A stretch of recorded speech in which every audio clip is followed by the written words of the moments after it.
Que el Señor les continúe bendiciendo, iglesia. Hoy continuamos con la serie del Espíritu Santo y hoy voy a estar hablando acerca de los símbolos o las representaciones del Espíritu Santo. Así fue como le titulé el título que el Señor me puso que para este día. Vamos a leer mucha Biblia, así que pónganse ahí listos con el pie en el acelerador. En el Antiguo Testamento y Nuevo Testamento aprendemos que existen ciertos símbolos que representan al Espíritu Santo. Cada uno nos revela algún aspecto de su carácter o de su obra en la iglesia y en nosotros los creyentes, ¿sí? El primero de ellos que les quiero comenzar, voy a tratar de darle lo más importante que saqué de cada punto, porque son varios. El primero es el aceite. Esto simboliza la unción del Espíritu Santo. Reyes y sacerdotes eran ungidos antes de empezar su reinado y sus ministerios. Esto es una forma de Dios mostrar su respaldo en el ministerio o en la vida de una persona. Miren cómo dice Éxodos 29, 4 al 7. Y llevarás a Aarón y a sus hijos a la puerta del tabernáculo de reunión y los lavarás con agua, y tomarás las vestiduras y vestirás a Aarón la túnica, el manto del efod, y le ceñirás con el cinto del efod, y pondrás la mitra sobre su cabeza, y sobre la mitra pondrás la diadema santa. Luego tomarás el aceite de la unción y lo derramarás sobre su cabeza y le ungirás. ¿Sí? El sumo sacerdote era ungido derramando el aceite sobre su cabeza. El aceite de ahí vino a ser después un símbolo de las bendiciones divinas, especialmente por medio del Espíritu Santo, que por eso es llamado unción. Y es el consolador el que cualifica para el servicio de Dios. Esto lo podemos ver en Primera de Juan capítulo 2, versículos 20 y el versículo 27. Ahí está. Dice el versículo 20 en Primera de Juan: pero vosotros tenéis la unción del Santo y conocéis todas las cosas. Miren ahí mismo el versículo 27 como dice: pero la unción que vosotros recibisteis de Él permanece en vosotros, y no tenéis necesidad de que nadie os enseñe. Así como la unción misma os enseña todas las cosas, y es verdadera, y no es mentira, según ella os ha enseñado, permaneced en Él. Sí, ahí vemos lo que acabamos de decir hace un ratito. Miren acerca de la unción, miren cómo dice Primera de Samuel 10, del 1 al 6. Esto es otro ejemplo donde cómo se ungían en aquellos tiempos. Dice el versículo 1: tomando entonces Samuel una redoma de aceite, la derramó sobre su cabeza y le besó y le dijo: ¿no te ha ungido Jehová por príncipe sobre su pueblo Israel? Dice en el versículo 6: entonces el Espíritu de Jehová vendrá sobre ti con poder y profetizarás con ellos y serás mudado en otro hombre.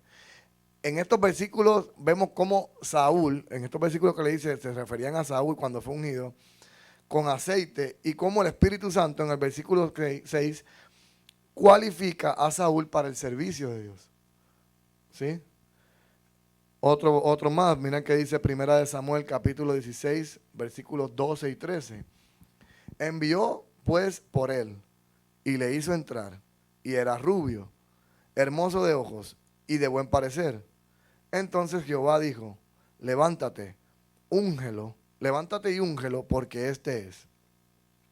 Y Samuel tomó, el versículo 13, Samuel tomó el cuerno de aceite y lo ungió en medio de sus hermanos.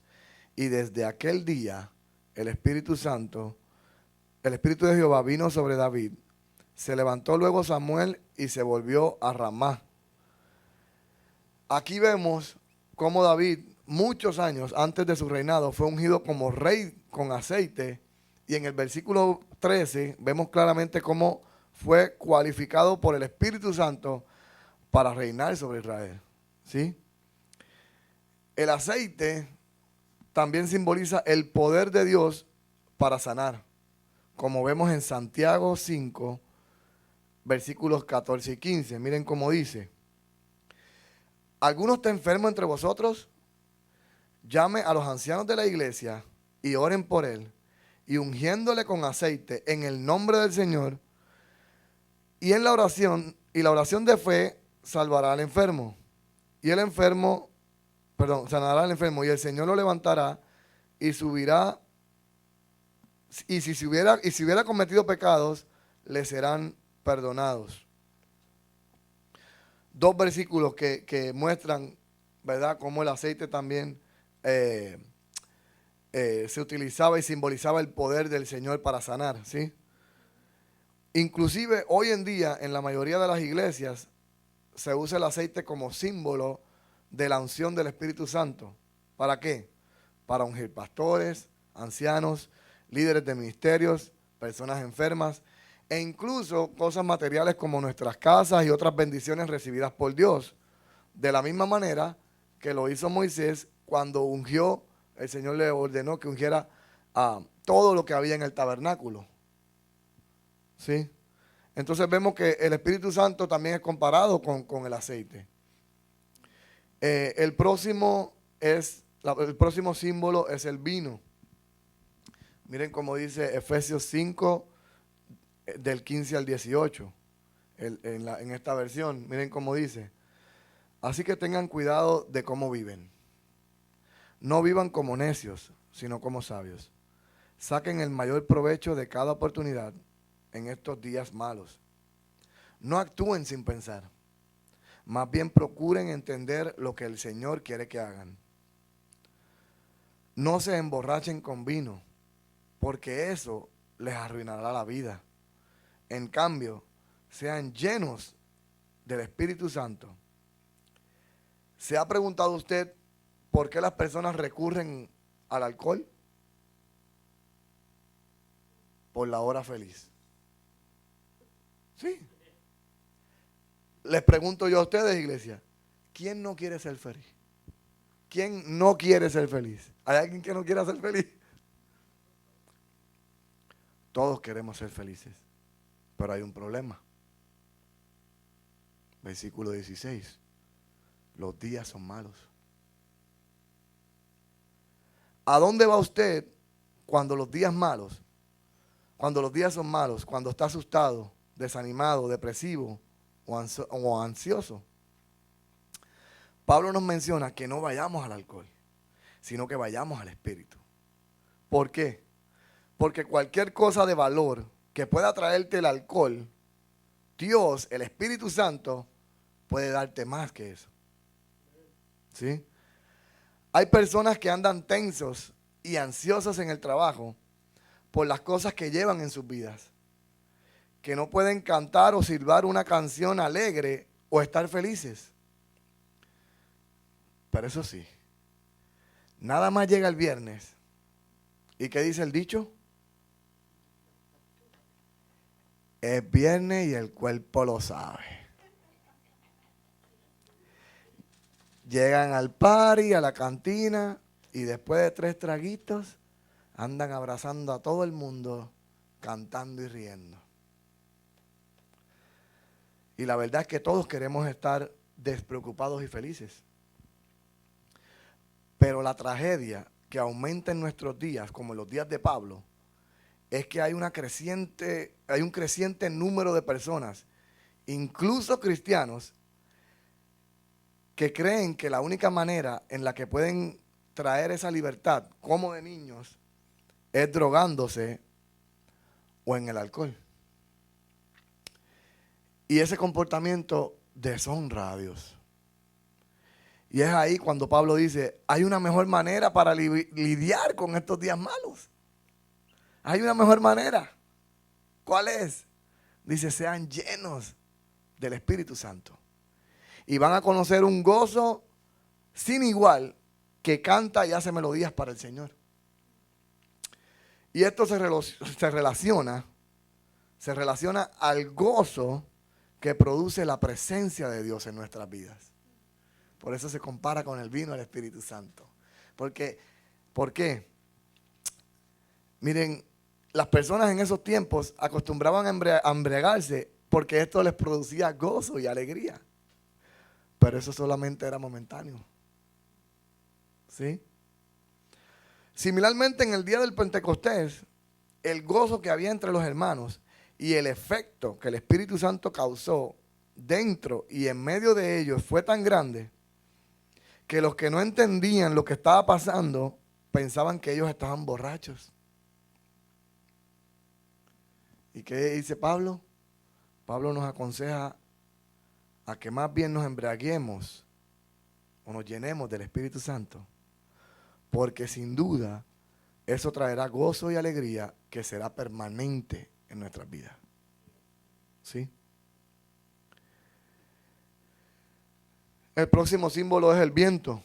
Miren cómo dice Juan 3:8. Interesante versículo.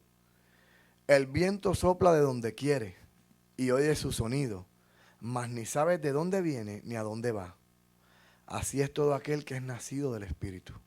Y ahí está la palabra, el viento. Esto es una conversación entre Jesús y Nicodemo acerca del nuevo nacimiento. Con esto Jesús simplemente explicaba que el Espíritu Santo tomó todo el control sobre sus seguidores. En otras palabras, Él es quien dicta el camino de la vida del creyente y lo lleva hacia el propósito que tiene con esa persona. Una forma simple de decir esto es que nosotros vamos donde el Espíritu Santo nos guía. Y un ejemplo de esto lo encontramos en el libro de Hechos, capítulo 2, versículos del 1 al 13. Y aquí les quiero leer todo este pasaje que dice. Interesante, pongan atención, hermanos, miren cómo dice. Cuando llegó el día del Pentecostés, estaban todos unánimes juntos. Y de repente, marquen esa palabrita ahí, de repente, vino del cielo un estruendo, como un viento recio que soplaba, el cual llenó toda la casa donde estaban sentados. Y se les aparecieron lenguas repartidas como de fuego, asentándose sobre cada uno de ellos. Y fueron llenos todos del Espíritu Santo y comenzaron a hablar en otras lenguas, según el Espíritu les daba que hablasen. Moraban entonces en Jerusalén judíos, varones piadosos de todas las naciones bajo el cielo. Y hecho este estruendo, se juntó la multitud y estaban confusos, porque cada uno les oía hablar en su propia lengua. Y estaban atónitos y maravillados, diciendo, mirad, ¿no son estos los galileos que hablan? ¿Cómo pues les oímos hablar cada uno en nuestra lengua en la que hemos nacido? Partos, medos, elamitas y los que habitamos en Mesopotamia, en Judea, en Capadocia, en el Ponto y en Asia, en Frigia y Panfilia, en Egipto y en las regiones de África, más allá de Cirene. Romanos aquí residentes, tanto judíos como prosélitos, cretenses y árabes. Les oímos hablar en nuestras lenguas las maravillas de Dios. Tampoco estaban hablando cualquier cosa, sino las maravillas de Dios en la propia lengua de ellos. ¿Sí? Siguiente versículo. Y estaban todos atónitos y perplejos, diciéndose unos a otros, ¿qué quiere decir esto? Mas otros, burlándose, decían, están llenos de mosto. O sea, en otras palabras, están borrachos. Aquí vemos que el Espíritu Santo entró a la casa donde estaban reunidos en el día del Pentecostés como un gran viento que soplaba y llenaba toda la casa. Otro pasaje donde nos muestra otro símbolo del Señor, del Espíritu Santo, el viento. Y es interesante porque en estos mismos pasajes, en estos mismos versículos, podemos ver otro símbolo más del Espíritu Santo, que es el fuego. Miren cómo dice Hechos, nada más le voy a leer el versículo 2 y el versículo 3. Miren cómo dice Hechos 2, versículos 3 y 4. En la versión TLA, que está más clarito ahí. Luego vieron que algo parecido a llamas de fuego se colocaba sobre cada uno de ellos. Versículo 4. Fue así como el Espíritu Santo los llenó de poder a todos ellos. Y enseguida empezaron a hablar en otros idiomas. Cada uno hablaba según lo que el Espíritu Santo le indicaba. El fuego del Espíritu Santo se representa de dos formas y tiene dos propósitos. Miren cómo dice Éxodo 3, versículos del 1 al 6. Apacentando Moisés las ovejas de Jetro su suegro, sacerdote de Madián, llevó las ovejas a través del desierto y llegó hasta Horeb, monte de Dios. Y se le apareció el ángel de Jehová en una llama de fuego en medio de una zarza. Y él miró y vio que la zarza ardía en fuego y la zarza no se consumía. Entonces Moisés dijo, iré yo y veré esta grande visión. ¿Por qué causa la zarza no se quema?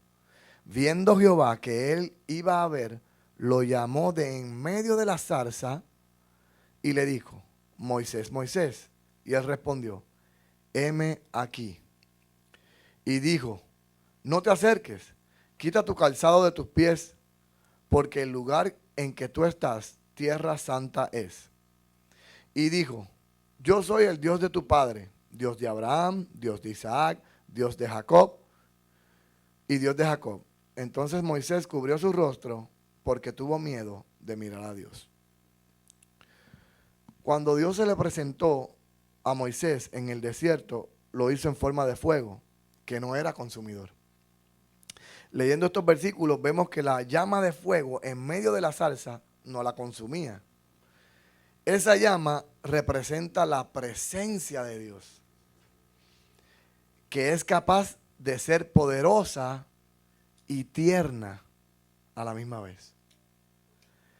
El fuego del Espíritu Santo también representa purificación. Gracias, hermanito.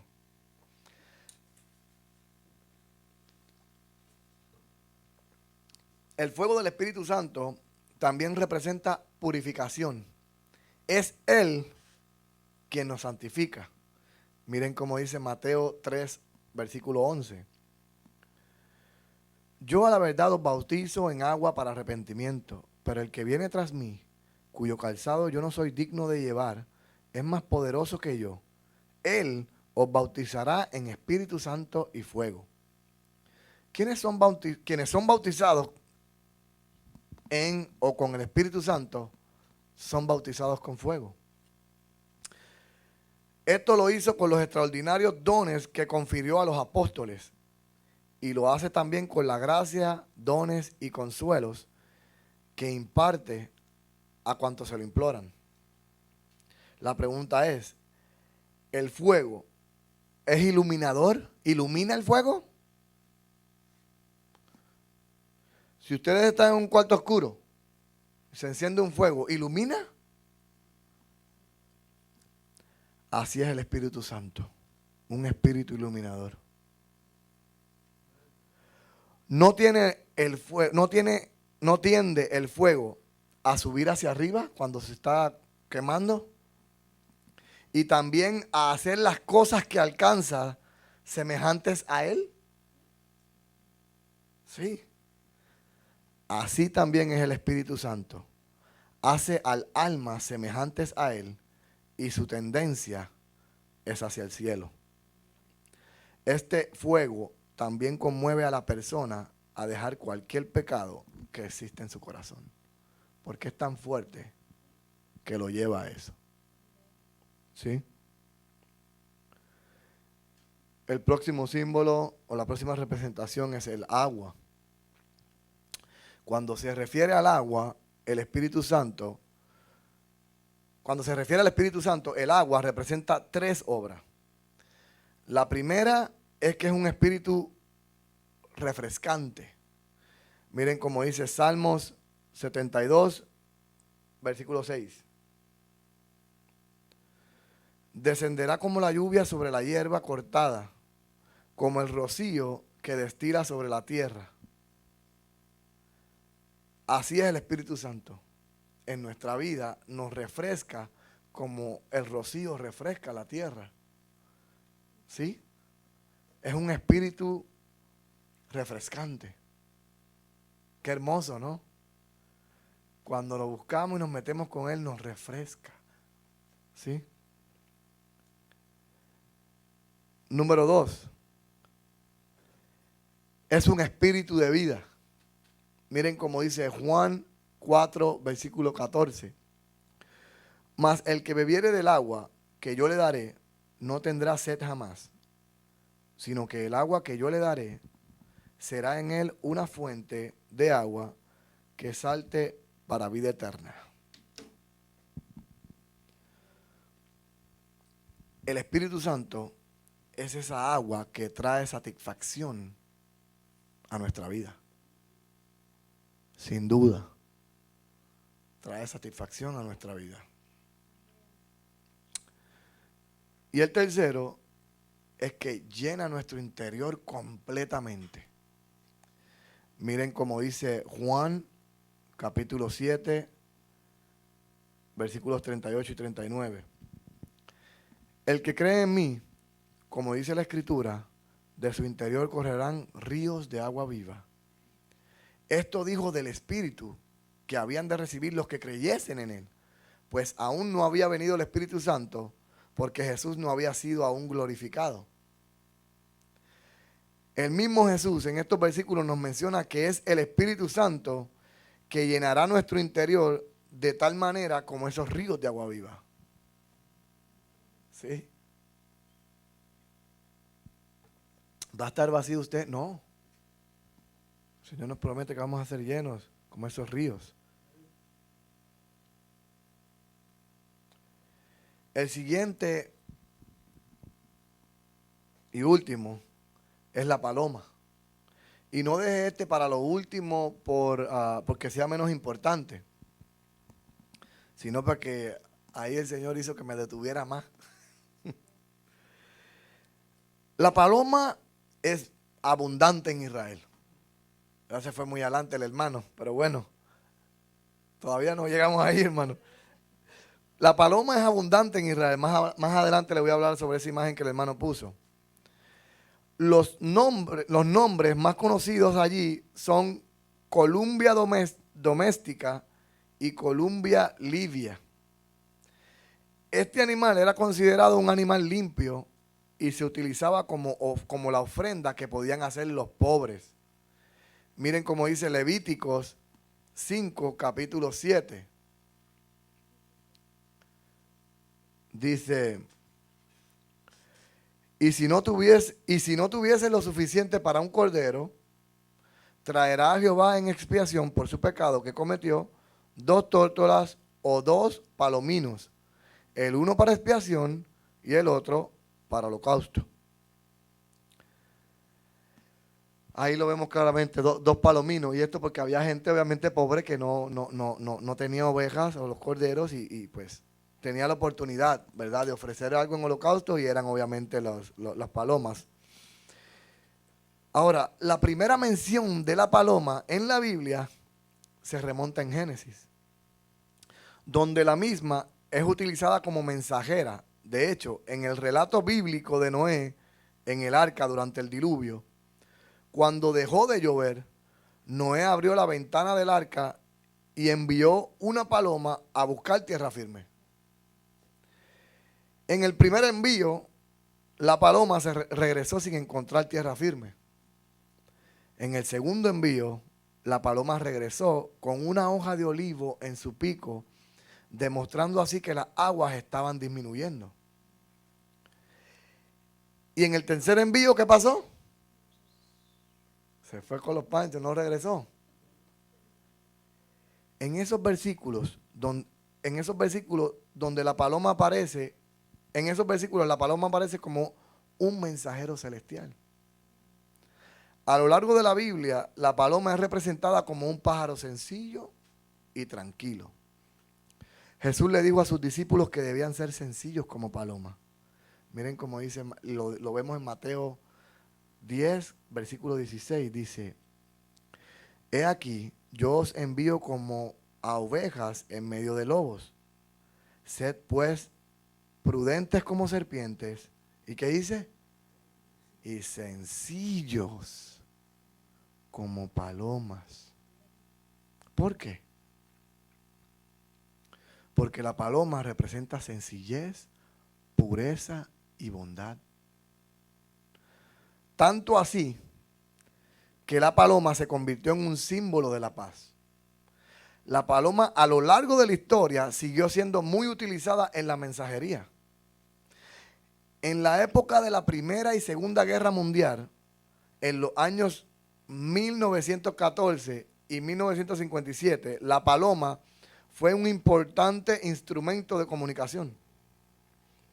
Después de la Primera y la Segunda Guerra Mundial, la paloma blanca es reconocida como símbolo de paz gracias a las recomendaciones o a las reconocidas pinturas de Picasso presentadas en el primer Congreso Mundial por la Paz en 1949. Y ahí está la palomita.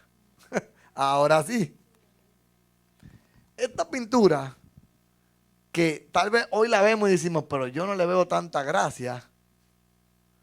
En aquellos tiempos, esta pintura fue tan exitosa que se transformó en el emblema de las ediciones siguientes de los congresos y en un símbolo de paz, libertad e igualdad en todo el mundo. Interesante, ¿no? La pregunta es, ¿por qué apareció el Espíritu Santo en forma de paloma?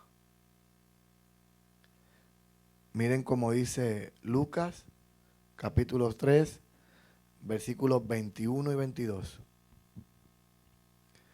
Aconteció que cuando todo el pueblo se bautizaba, también Jesús fue bautizado. Y orando, el cielo se abrió. Y descendió el Espíritu Santo sobre él en forma corporal, como paloma. Y vino una voz del cielo que decía, tú eres mi Hijo amado, en ti tengo complacencia. Interesante, ¿no? Se abrió el cielo. Cuando nació Jesucristo, se abrió el cielo y vino un ángel a dar las buenas nuevas. Aquí vuelve y se abre el cielo y baja el Espíritu Santo. Inmediatamente después que Jesús fue bautizado, dice que se abrió el cielo y descendió el Espíritu Santo sobre él en forma corporal, en cuerpo, como paloma. Ojo, iglesia, que esta fue la primera y la única vez que los discípulos vieron al Espíritu Santo en forma física. Fue la primera y única vez que vieron al Espíritu Santo en forma física. Su presencia, la presencia del Espíritu Santo en ese momento fue para ungir a Jesús antes de empezar su ministerio y llenarlo de poder. Jesús es el Mesías y Mesías significa el ungido. Esto significa que el Espíritu Santo descendió para resaltar el poder recibido por Jesús para su ministerio. Ahora, ¿se dio cuenta de qué leímos en esos versículos? Hay algo más ahí, en esos versículos. Que en ese justo momento se encontraban delineadas claramente las tres personas de la Trinidad. Donde el Padre da la orden de escuchar a su Hijo y la justificación y el fortalecimiento del Espíritu Santo, inaugurando el ministerio ¿de quién? De Cristo. Los tres.